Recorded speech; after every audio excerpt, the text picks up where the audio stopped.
लोजपा रामविलास की वो 5 दावेदारों की बात करेंगे जिनकी न सिर्फ दावेदारी मजबूत है बल्कि चिराग भी चाहते हैं कि उन पर दाव लगाया जाए। मतलब गठबंधन के अंदर वो 5 सीटें जैसे ही चिराग की झोली में आएगी, चिराग की पार्टी को मिलेगा, चिराग उन्हें टिकट थमा देंगे, मैदान में उतार देंगे।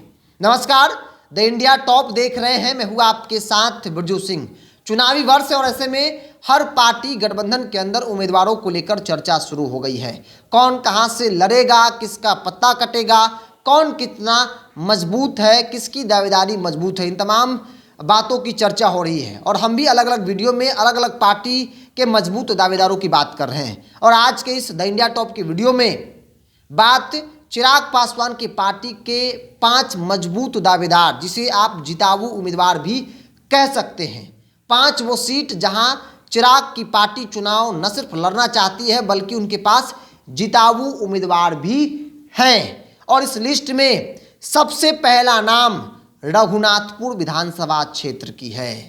रघुनाथपुर से आरजेडी के हरिशंकर यादव विधायक हैं और ऐसे में इस बार हरिशंकर यादव चुनाव खुद लड़ना नहीं चाहते हैं। उन्होंने साफ तौर पे कहा कि ओसामा अगर चुनाव लड़ेंगे तो फिर हम ओसामा के लिए सीट देने को तैयार हैं, छोड़ने को तैयार हैं। और ओसामा युद्ध स्तर पर तैयारी में लग भी गए हैं। ओसामा शहाबुद्दीन के बेटे हैं, हिना साहब के बेटे हैं और वो इस वक्त आरजेडी में है। आरजेडी के टिकट पर होने वाले इस साल के विधानसभा चुनाव में रघुनाथपुर सीट से चुनाव लड़ेंगे। लेकिन शहाबुद्दीन परिवार, शहाबुद्दीन के बेटे के खिलाफ कौन लड़ेगा? चिराग पासवान की पार्टी की दावेदारी है। पिछले चुनाव में भी सेकेंड स्थान पर चिराग की पार्टी थी और इस बार रईस खान पार्टी ज्वाइन कर लिए हैं। और ऐसे में रईस खान सबसे मजबूत दावेदार के तौर पर देखे जा रहे हैं चिराग पासवान की पार्टी में। रईस खान शहाबुद्दीन परिवार के खिलाफ मजबूती से मैदान में टिकते हैं और इसलिए कहा जा रहा है कि शहाबुद्दीन परिवार को अगर कोई मात दे सकता है तो वो नाम रईस खान है। इसीलिए रईस जो है वो चुनाव लड़ेंगे रघुनाथपुर से चिराग पासवान की पार्टी के सिंबल पर। अब जरा 2020 के चुनावी परिणाम को आप देख लीजिए। रघुनाथपुर की है, हरिशंकर यादव आरजेडी के कैंडिडेट, 67,775 वोट आता है, माफ कीजिएगा 57 वोट आता है और चुनाव वो जीत जाते हैं। वही दूसरे स्थान पर लोजपा थी। लोजपा तब दूसरे स्थान पर थी जब अकेले चुनाव लड़े थे। चिराग पासवान 2020 के विधानसभा चुनाव में अकेले थे, एनडीए के खिलाफ चुनाव लड़े थे और चिराग पासवान की पार्टी लोजपा को 49,792 वोट आया था। अकेले रहने के बावजूद भी दूसरे स्थान पर तकरीबन 50,000 वोट आया था। जनता दल यू एनडीए जो है वो तीसरे स्थान पर थी रघुनाथपुर में, तकरीबन 26,000 वोट जो है वो रघुनाथपुर में एनडीए गठबंधन को आया था।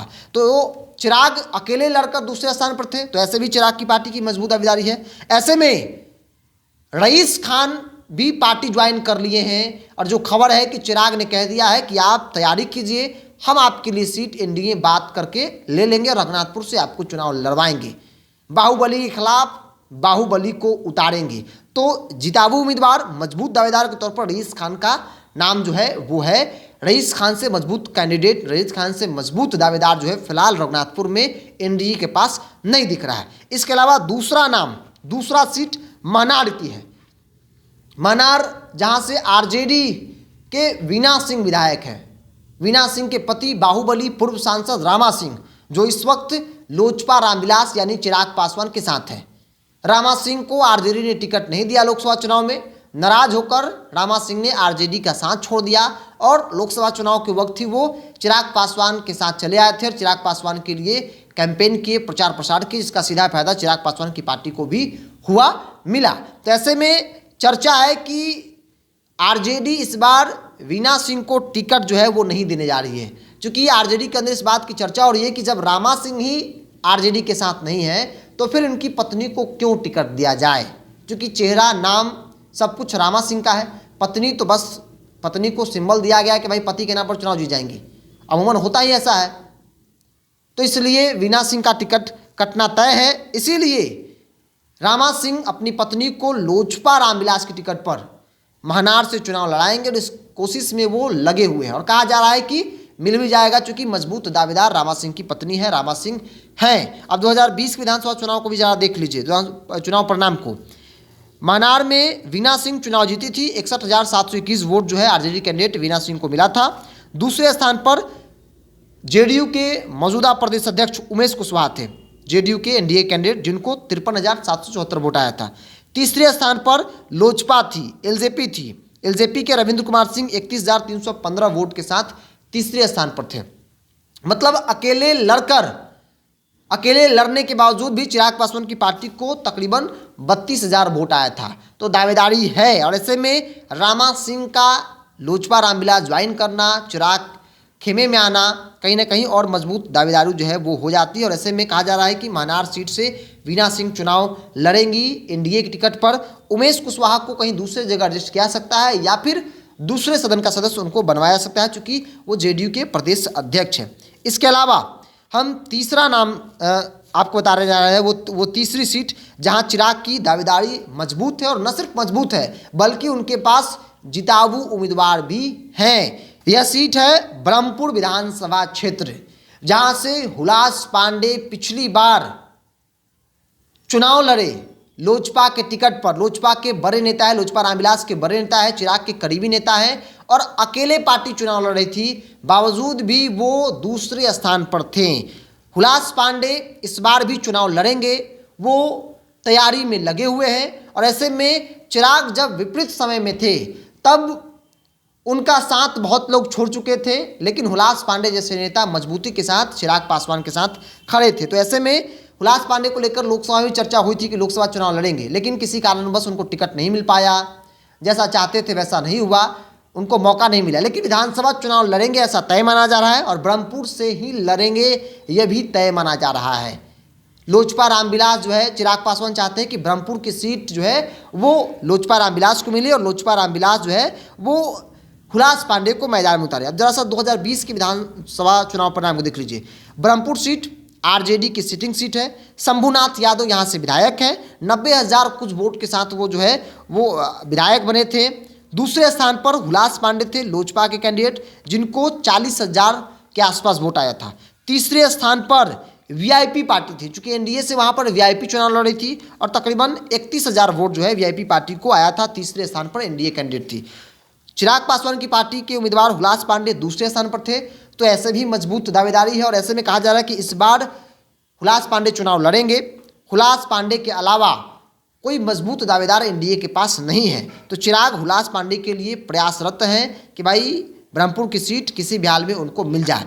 चौथा नाम फतुहा विधानसभा क्षेत्र है। फतुहा, जहाँ से रामानंद यादव आरजेडी के विधायक हैं, कई बार के विधायक हैं, कद्दावर नेता हैं, और ऐसे में उनके सामने रामकृपाल यादव के बेटे अभिमन्यु यादव मैदान में उतर चुके हैं।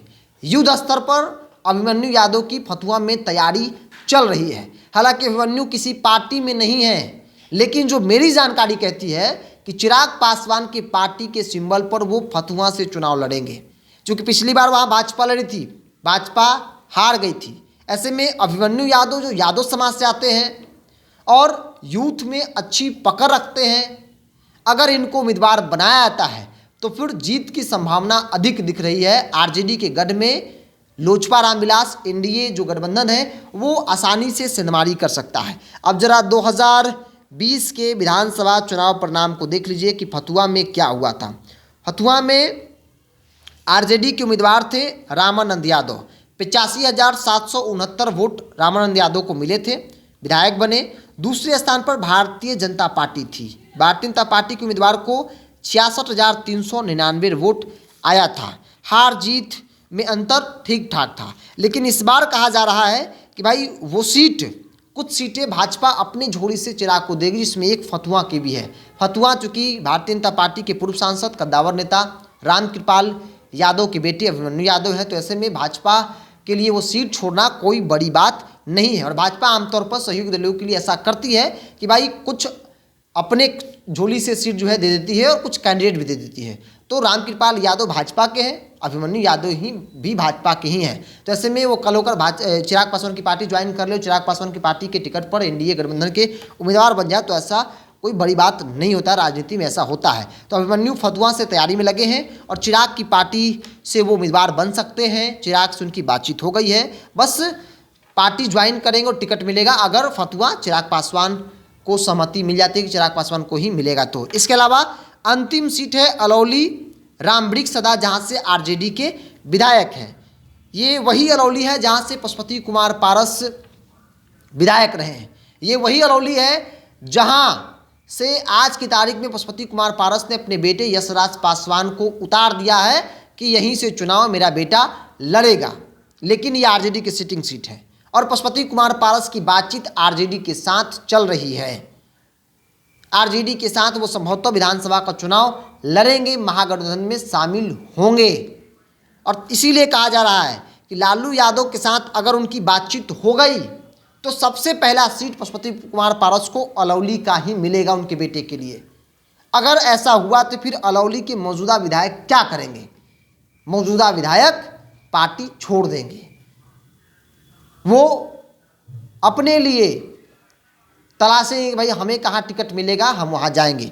तो राजनीतिक तौर पर अंदर खाने इस बात की चर्चा हो रही है और हमने आपको खबर के माध्यम से बताया भी था कि आरजेडी के जो अलौली के विधायक है रामवृक्ष सदा, वो चाहते हैं कि अगर ऐसा हुआ पशुपति कुमार पारस के बेटे को वहाँ से उम्मीदवार बनाया गया तो हम आओ ना देखें ना ताओ और तुरंत चिराग पासवान की पार्टी से उम्मीदवार बन जाएंगे। चूँकि खबर है कि चिराग के कई करीबी नेताओं से रामवृक्ष सदा की मुलाकात हुई है और रामवृक्ष सदा ने सीधे तौर पर यह शर्त रखा है कि अगर आप मुझे 2025 यानी इस साल विधानसभा चुनाव में उम्मीदवार बनाएंगे तो हम आपके पास आ जाएंगे। और चिराग के लिए कोई बड़ी बात नहीं है, चिराग तेजस्वी यादव से बदला लेने के लिए उन्हीं के विधायक को उम्मीदवार बना दे, ऐसा हो सकता है, कोई बड़ी बात नहीं है। क्योंकि जिस चाचा को राजनीतिक तौर पर हर जगह से साइड करना चाहते हैं, खत्म करना चाहते हैं, उस चाचा को लालू यादव पनाह दे रहे हैं, तेजस्वी यादव पनाह दे रहे हैं। और इसीलिए कहा जा रहा है कि अगर यशराज पासवान महागठबंधन के उम्मीदवार होंगे